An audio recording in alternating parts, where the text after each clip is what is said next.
Bacon once said, "A sudden, bold, and unexpected question doth many times surprise a man and lay him open." I can recall a situation where an unexpected visitor caused me to stop and think. Expressions of love are everywhere, if you choose to look for them. In fact, they often show up in the most unexpected places. It was Easter a few years ago. My family and I went to church, like every year, sat in our pew, expectantly waiting the usual Easter message. I wondered why, again, my family always insisted on attending the 8 o'clock service. As much as I loved church, I was exhausted. I needed to wake up, both figuratively and literally. This wake-up call happened just before the sermon, at the end of a powerful song.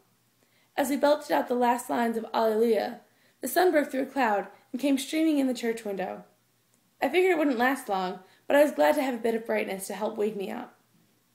As the song came to a close, a middle-aged man came briskly walking down the aisle of the church. I was confused as to why someone would interrupt the congregation by marching down to the front pew in the middle of the church service. Looking closely, I realized that this man was not a member of our congregation. Not that I know all the members of the church, but I knew he wasn't someone anyone in the room had seen before. Something about him was a little off. As I looked closer, he was wearing battered clothes and a bomber jacket that had the name of a construction company on it. The coat looked aged, and I was certain it hadn't originally belonged to him. Attached to both ends of his bent glasses was a piece of twine, as if he was likely to lose them without any way to attach them to himself. He certainly couldn't afford to lose his glasses, that was for sure.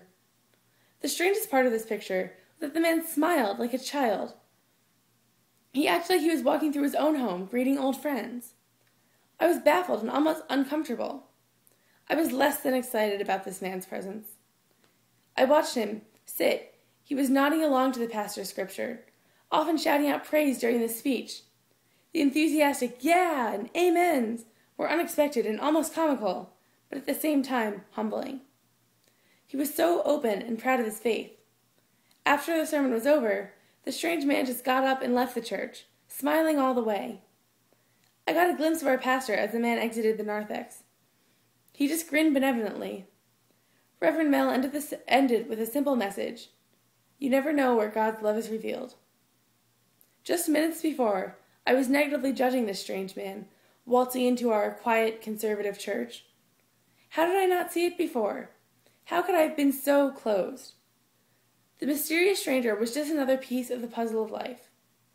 The fact that he wasn't as fortunate as the rest of us, not to mention uptight, didn't degrade him in God's mind at all.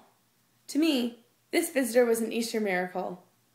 I don't know if he was an angel or a symbol or just a regular guy, but he was certainly a gift to me.